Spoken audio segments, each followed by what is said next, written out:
For a second, I want you to imagine two apartments, same city, same area, rent almost the same. The first apartment belongs to someone who earns about $6,000 a month.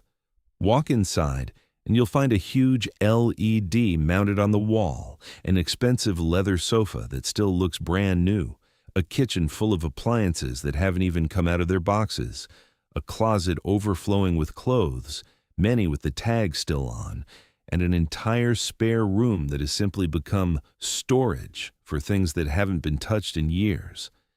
When this person checks their bank balance, they feel a strange knot in their stomach. Miss 2 paychecks, and it's straight into crisis. The second apartment belongs to a woman who earns about $2,800 a month, less than half of the first person. Walk inside, and you'll notice space. A modest sofa, a reasonably sized TV, a kitchen with only the things that actually get used, a closet with only the clothes that actually get worn. The spare room is actually a bedroom, not storage. When this woman checks her bank balance, she feels calm. She has 6 months of expenses sitting in the bank and invests 20% of her income every single month. Same area, less than half the income, yet far more financial security. This isn't a story about income. It's the story of a hidden relationship between things and money that most people never understand their entire lives.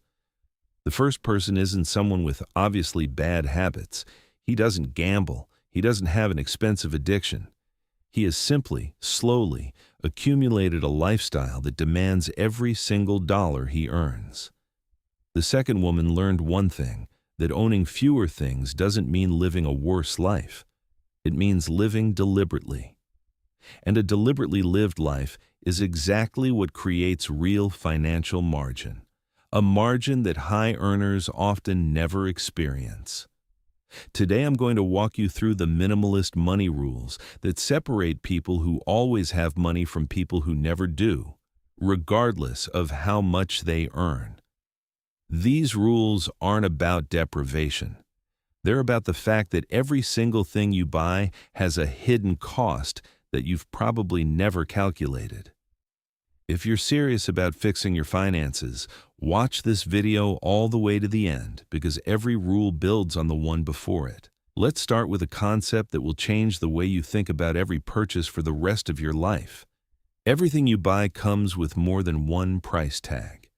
The first price is obvious. The number printed on the receipt, the one you swipe your card for.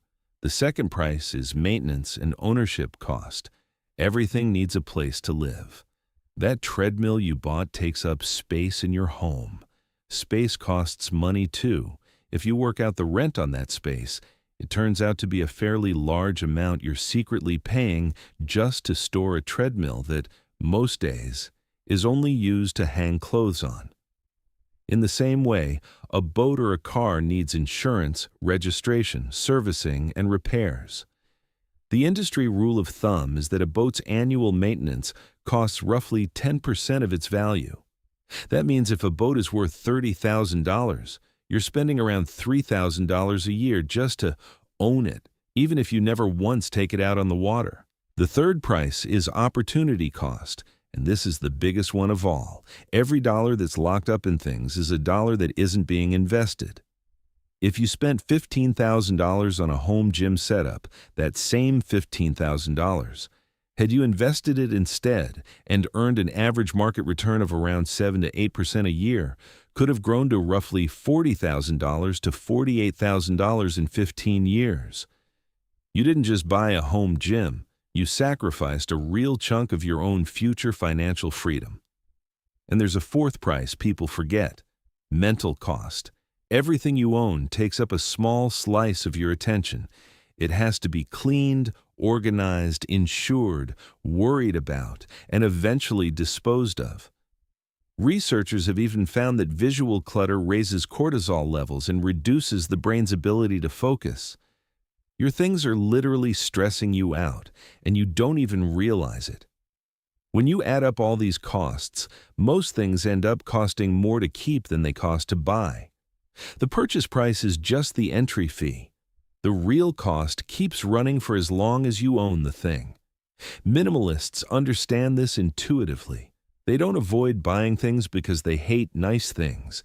They avoid it because they've calculated the real cost and decided that most things simply aren't worth it. This exact thinking gives us our first rule. Rule 1. Calculate cost per use. Before every purchase. Before buying anything, estimate how many times you'll realistically use it. Then divide the total cost by that number. That's cost per use, and it's the only honest way to understand the real value of anything. A $100 jacket you wear only twice has a cost per use of $50. But a $200 jacket you wear 200 times has a cost per use of just $1. The expensive jacket is actually the cheaper one. This calculation kills most impulse purchases instantly. That $150 kitchen gadget you use twice a year has a cost per use of $75 in its first year. That's an absurdly expensive way to accomplish whatever task it does. On the other hand, cost per use also reveals when something is genuinely worth it. A good mattress that you use every night for 10 years ends up costing barely anything per use.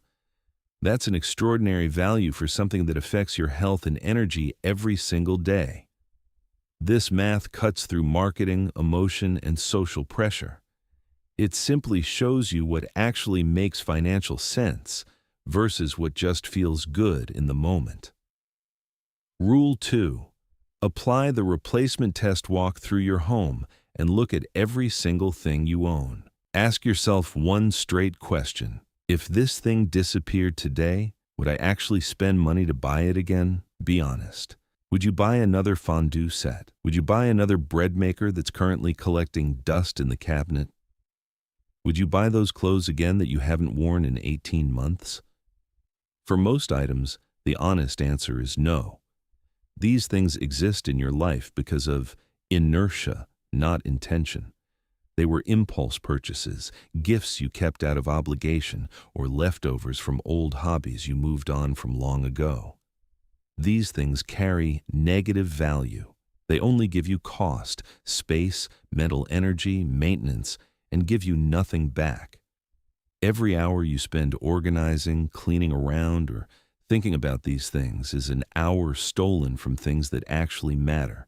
Anything that fails the replacement test, sell it, donate it, or throw it out. This process feels strange at first and then liberating once it's done. Rooms feel bigger, decisions become easier, cleaning takes half the time, and you know exactly where everything is, because everything that remains has a purpose. Rule 3. Never upgrade.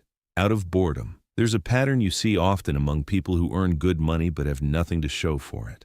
They upgrade perfectly functional things simply because they're bored of them or because something new has hit the market. Their phone works perfectly, but the new model has a slightly better camera. Their car runs reliably, but this year's model looks nicer. All these upgrades feel like improvement, but in reality, they're wealth destruction wearing the costume of progress. Minimalists follow a strict policy. Never replace something that's working properly. A phone that makes calls, sends messages, and runs apps doesn't need to be replaced just because a new phone exists on the market. This policy alone saves a massive amount over a lifetime. The average person replaces their phone every 2 to 3 years, while the old one is still working perfectly fine. Over 30 years, this pattern turns into tens of thousands of dollars of unnecessary spending. And if you apply this thinking across every category, cars, furniture, gadgets, the lifetime waste becomes enormous. Minimalists keep a clear definition of functional. Something remains functional until it genuinely stops doing its job. Boredom is not failure. Wanting something new is not failure. The existence of a newer alternative is not failure. The only failure is something that's actually broken or has genuinely stopped performing its function. Everything else is marketing selling you the solution to a problem you don't actually have. Rule 4. Make spending hard, make saving easy. Human behavior always follows the path of least resistance. If spending is easy and saving is hard, you'll spend. If saving is easy and spending is hard, you'll save. Minimalists engineer their environment so that the right choice becomes the easy choice. Making spending hard means removing your saved card number from shopping apps, applying a 24-hour wait rule before any non-essential purchase, deleting shopping apps from your phone, unsubscribing from promotional emails, and never entering a store without a specific intention. Making saving easy means setting up an automatic transfer to your investment account on payday, keeping only as much money in your checking account as necessary, moving money to investments before you even see it, and treating savings like a fixed expense rather than an afterthought. These structural changes matter far more than willpower. Willpower runs out over the course of a day. Environment stays constant. Someone who relies on willpower alone to avoid impulse purchases will eventually fail when they're tired, stressed, or emotional. But someone who has already deleted their shopping apps and removed their cards simply cannot make an impulse purchase in that moment. Minimalists don't trust themselves to always make good decisions. They build systems that make good decisions automatic instead. Rule 5. Count your possessions regularly. This sounds obsessive until you actually try it yourself. Counting brings awareness. Awareness stops accumulation. Pick any category. Count how many things you own in that category. Write it down. These numbers often shock people who have never objectively looked at their own consumption patterns. How many shirts do you own? Most people guess low and discover they actually have 3 or 4 times as many. How many kitchen gadgets? How many pairs of shoes? What's stuffed in the junk drawer? This counting alone changes behavior. Once you know you own 47 shirts, buying a new one feels different. You're not just adding a shirt, you're bringing your collection to 48. The absurdity becomes visible. Minimalists track key categories over time. They set maximum limits, maybe 30 items of clothing total, maybe 15 books at any given time, or a one-in, one-out policy where any new purchase requires removing an old item. Without these limits, things keep expanding to fill whatever space is available. With limits, every addition becomes a conscious decision. Rule 6. Rent or borrow. Before you buy, most things people buy get used intensively for a while and then barely get touched afterward. The excitement of newness fades. Initial enthusiasm slowly decreases. The item joins the collection of things you own but rarely touch. Minimalists test this pattern by renting or borrowing before committing to ownership. Interested in camping? Rent the equipment for the first few trips. Want to try woodworking? Borrow tools from a friend or use a makerspace. This approach does 2 things. First, it reveals whether the enthusiasm is real or temporary. Many interests fade right after the initial exploration. It's better to find that out while renting than after buying the equipment. Second, it clarifies exactly what you actually need. First-time campers often buy too much or the wrong things. Renting lets you learn before committing. Homes and garages are full of the remains of abandoned hobbies. Sometimes ski equipment bought when someone thought they'd ski regularly.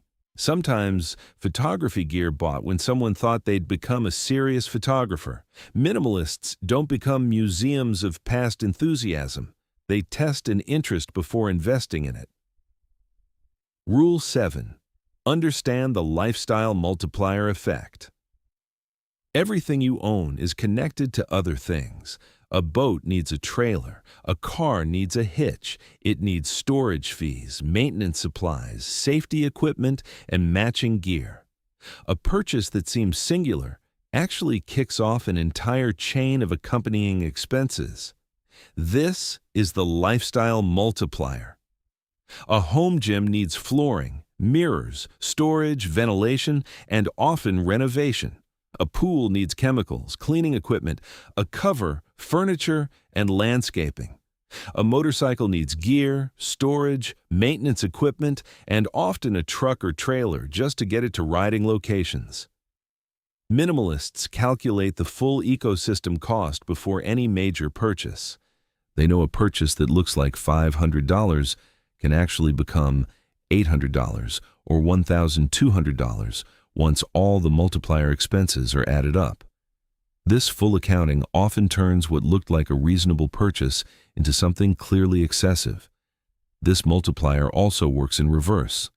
Selling one major possession often eliminates an entire category of expenses tied to it. Selling the boat means no more storage fees, no insurance, no registration, no maintenance, no towing costs. The savings go far beyond the value of the item itself. Rule 8. Define enough before you start earning. This is the trap that high earners keep falling into. They never define what enough actually is, so they keep buying without ever reaching satisfaction. Their income goes up, so they upgrade their lifestyle. The new lifestyle becomes normal, so they need even more income just to feel like they're making progress. This cycle never stops on its own. Many people who earn a great deal of money feel just as financially stressed as people who earn far less, because their expectations and expenses grew right alongside their income. Minimalists break this cycle before it even starts. They define what enough means before they start earning. They decide in advance how much house is enough, which car meets their needs, what level of comfort actually creates satisfaction. Then, they earn toward that target, and they don't keep moving the goalpost.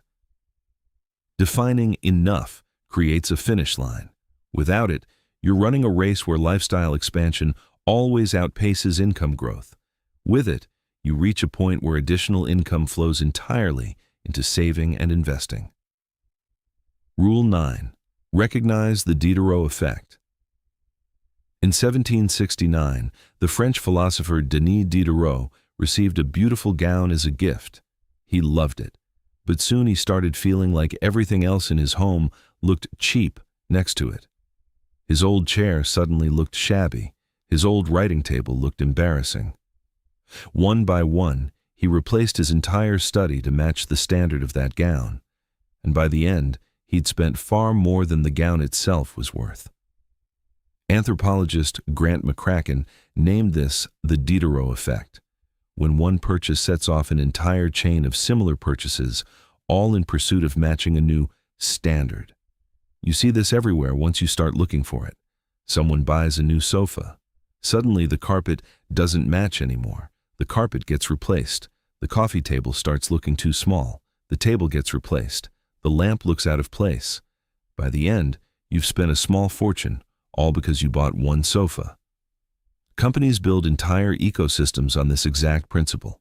One device makes another feel necessary, and that one makes a third feel necessary. Every single upgrade feels reasonable on its own, but the sum of them all is anything but reasonable. Before any major purchase, ask yourself, what else will this make me want to buy? If the answer is more than 0 things, add all those costs into the original purchase. That's the real price you're actually about to pay. Rule 10. The 24 to 72 hour firewall. Rule. Impulse purchases depend on immediacy. The wanting is most intense in the first 30 to 60 minutes. A meaningful share of everyday purchases are impulse-driven rather than planned, which means a real slice of your spending is happening on autopilot, not by choice. This means, if you build a mandatory wait between wanting something and buying it, you've hacked the system. The rule is simple. For any non-essential purchase above a certain amount, wait 24 to 72 hours. Putting it in your cart is allowed, researching it is allowed. Just don't pay for it. Something interesting happens during that wait, wanting something and actually having it produce the same feeling in the brain in the moment. But that feeling is temporary. It fades. Most people discover that whatever they desperately wanted on Monday, they've stopped thinking about entirely by Thursday. This rule doesn't deprive you of anything. It simply confirms that whatever you do end up buying is something you genuinely wanted, not something an algorithm pushed on you at 11 p.m. when your defenses were down. Rule 11. Automate your savings. Willpower is not a financial strategy. At some point, you've probably told yourself you'd start saving more from now on. You were genuinely committed. And then, 2 or 3 months later, it fell apart. Something came up, or nothing came up at all, but somehow the money still wasn't there. This isn't a character flaw. It happens when we rely on intention instead of infrastructure. Behavioral economists have shown that automation beats willpower. When saving is built into the system instead of left to memory, it actually happens.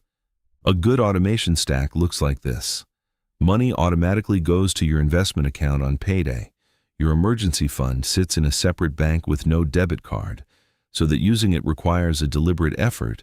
Your bills are on auto pay, and your retirement contribution is set as a percentage, not a fixed amount, so that it automatically grows with every raise. Pay yourself first, before rent, before groceries, before any other expense. When saving comes first, spending adjusts on its own. People who consistently build wealth aren't more disciplined. They've simply built better architecture. Rule 12. Track. Only one number, your savings rate. Most people build detailed budgets, maintain them with great effort for 2 months, then get busy and drop it, feel guilty, and never look at it again. Complicated systems have too many points of failure. The minimalist alternative is this. Track only one number, your savings rate. Savings rate equals money you save and invest divided by your total income times 100. If this number is going up, you're winning. If it's going down, something's wrong somewhere. If it's flat, you're maintaining. The target is simple. At least 20% of your income should go towards saving and investing. If you're below that, you need to find friction to add to your spending. If you're above it, you're building real wealth, regardless of whether your income is low or high. This savings rate matters more than your salary itself. It only cares about the gap between the money coming in and the money going out. And that gap is the entire summary of your financial future. Rule 13. Convert. Every purchase into hours of your life. Here's a perspective that should stay with you forever. Money is time, not as a metaphor, literally. When you earn money, you're selling hours of your life. When you spend money, you're spending those same hours you worked to earn. Take your monthly take-home income and divide it by your monthly working hours. That's your real hourly rate.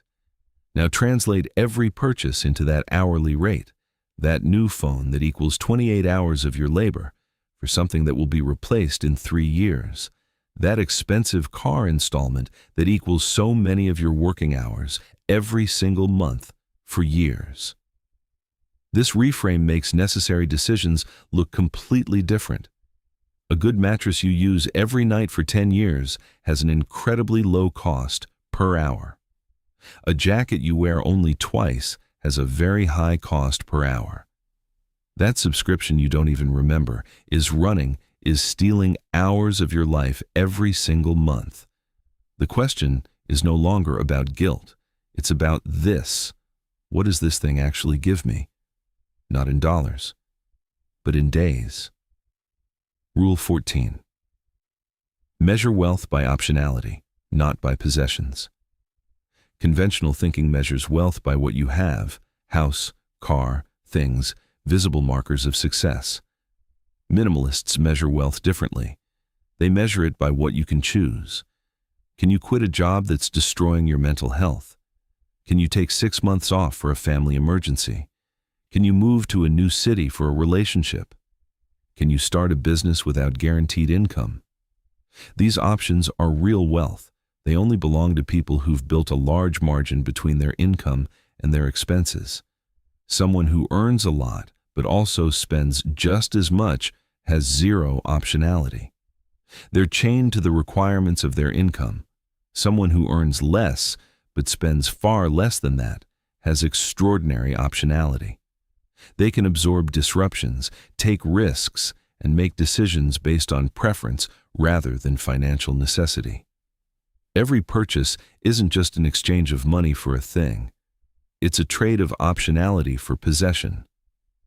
Is this thing worth reducing your ability to make free choices about your life? Sometimes yes, most often no. Rule 15. Calculate your freedom horizon. This is the final rule, and it ties all the others together. It starts with a question you have to answer honestly.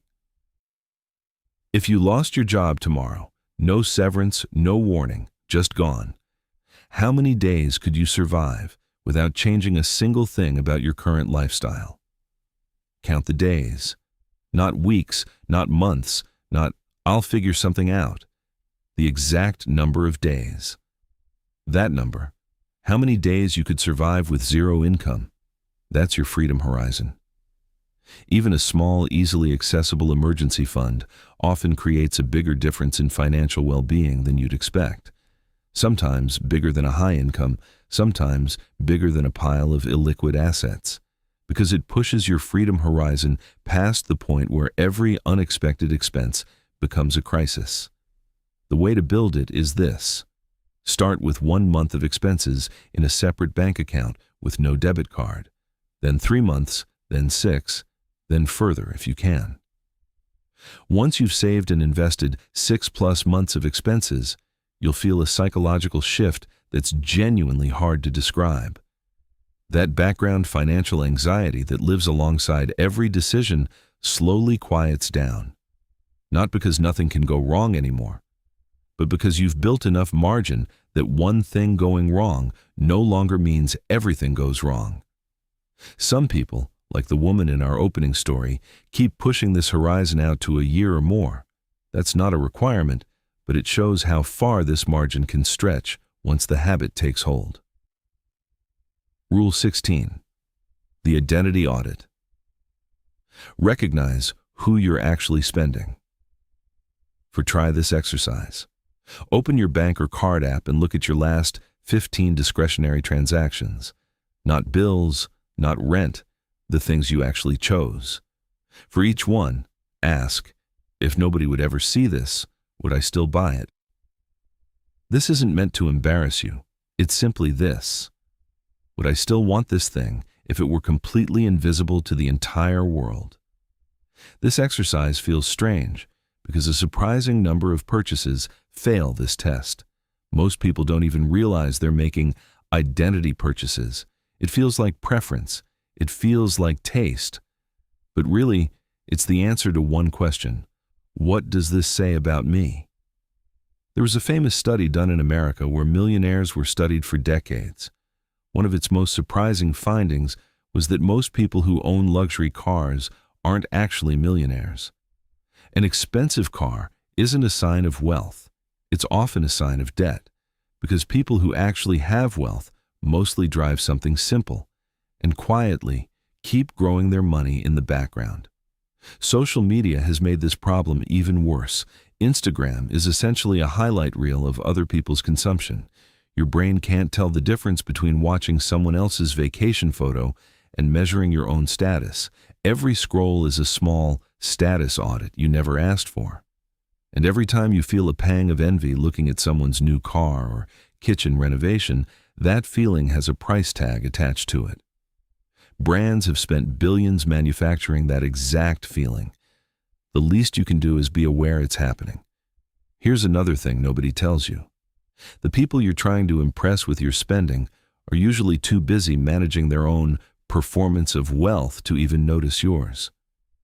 You're spending money to show off to people who are busy showing off to someone else. That's a genuinely terrible return on investment. The rule isn't never buy nice things.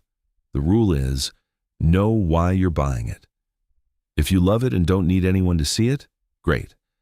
If you're only buying it because someone else got one, that's not preference. That's an algorithm spending your money for you. Rule 17, the subscription purge protocol. Open your banking app and go to recurring transactions. Just take 30 seconds. How many things are there that you'd forgotten were even running? The average person underestimates their own subscription spending. The actual amount usually turns out higher than they guess. That's the whole problem.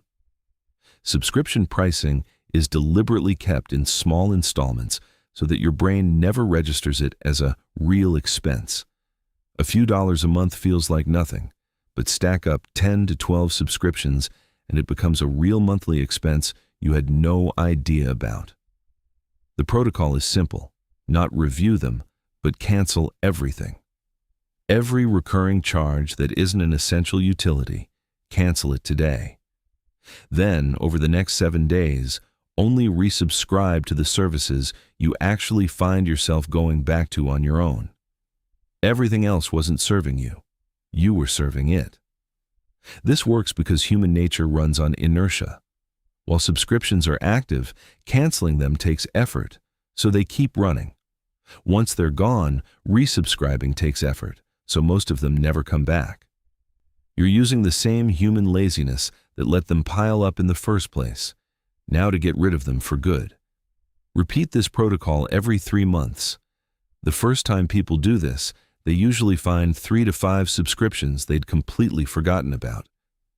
And over a year, that adds up to a decent amount of money that was providing exactly zero value, just running on autopilot. Rule 18. The Lifestyle Creep Prevention Protocol. Every time someone's salary goes up, something happens, not immediately, but gradually. They tell themselves, "I've earned this." One reasonable treat becomes the new baseline. The small house starts to feel small, the old car starts to feel old, and the restaurant that used to feel like a special occasion just becomes Tuesday. This is hedonic adaptation. The brain immediately accepts the new standard as normal and quietly resets the meter of enough upward. This isn't a character flaw. It's a deeply wired human reaction to improved circumstances. The fix is this: whenever your income increases, immediately put a good chunk of that increase, say 70 to 75%, straight into savings and investments without touching your lifestyle at all. Spend the rest happily. This feels like a sacrifice until you actually run the numbers. Capturing a raise before it ever hits your everyday spending is far easier than trying to cut back later, and it barely feels like a loss at all because the money never reached your hands in the first place. The version of you that exists before the raise is perfectly comfortable at your current lifestyle because you're already living it. That version doesn't need anything the new salary offers. Let the increase compound quietly. Damar, virtuous cycle versus vicious cycle. Here's something nobody tells you. The relationship between minimalism and money runs both ways. Owning less creates more money, but having more money also makes owning less feel natural. When your savings account is strong and your investments are growing, the urge to accumulate things quietly fades. The psychological need for security and status gets satisfied by financial strength, not by things. You no longer need things to feel successful because your bank account is already telling you the story you want to hear. This creates a virtuous cycle. Spending less creates more saving. More saving creates security. Security reduces the emotional urge to spend, and less spending accelerates saving even further. Each turn of the cycle strengthens the next one. The opposite cycle is just as powerful, but destructive. Spending everything creates insecurity. Insecurity drives even more spending for temporary emotional relief. More spending deepens the insecurity further. This cycle keeps going until some external shock breaks it. The choice between these two cycles decides your financial trajectory, more than income ever could. High earners trapped in the destructive cycle build nothing. Modest earners riding the virtuous cycle build everything. Practical action plan. Let's turn all these rules into a practical plan you can start today. This week, walk through your home with the replacement test in mind. Identify 10 things you would not buy again if they disappeared. Sell them, donate them, or throw them out. Notice how it feels to remove things you never actually wanted. This month, apply the 24 to 72-hour wait rule to every non-essential purchase. Track how many of those desires survive the wait and how many fade away on their own. This data will show you exactly how much of your spending is impulsive versus intentional. This quarter, count your possessions in 3 categories that tend to grow for most people: clothing, kitchen items, and entertainment or media. Set a maximum limit for each category based on what you actually use. This year, define enough across your major spending categories. Which house is enough? Which transportation is adequate? Which wardrobe actually meets your real needs? Write these definitions down. Refer back to them whenever you feel the urge to exceed your own standard. This financial transformation compounds over time. Someone who applies these practices consistently for 5 years ends up owning considerably less while saving considerably more. The gap between your lifestyle and your income is exactly the wealth that can't be built any other way. Here's a small, real-life example. 2 friends both started their careers straight out of college. One upgraded his car, his house, everything, right alongside every raise he got. The other decided to stay at his starting lifestyle and invested every single raise instead. 10 years later, the first friend has a big house and a new car to show off, but his bank balance is almost empty. The second friend has a smaller house and an older car, but his net worth is far higher. And the biggest difference is that he can walk away from his job any time with 0 stress. The difference was never the salary. The difference was only the rules, the ones one of them followed and the other never did. Remember the 2 apartments we imagined at the start. The woman who saves 6 months of expenses on less than half the income. She applied these rules consistently. She didn't get there through exceptional income. She got there through exceptional clarity about what actually matters. The other person, who earns more but is 2 paychecks from crisis, never once questioned the assumption that more things equal a better life. Both lifestyles are available to you, no matter what you currently earn. The choice simply comes down to this: do you want to own your things, or are you comfortable letting your things own you? None of these rules are complicated. They don't need a finance degree or a spreadsheet with 30 tabs. All they need is honesty about why you spend what you spend, systems that make good decisions automatic, and one clear answer to this question: how much is actually enough? If you found this video useful, pick one rule, whichever one hit you the hardest, and start it today. Run the replacement test on your phone. Check your subscriptions right now. Calculate your freedom horizon and write the number down. Financial stability isn't a number that suddenly shows up in your bank account. It's a quiet result, built rule by rule, month by month, through decisions that most people will never even notice, except for your future self. If this video was helpful, make sure to subscribe to the channel Key Invest, and if there's someone in your life who needs to hear this, share it with them. Tell me in the comments which rule hit closest to home. I read every single one. See you in the next video.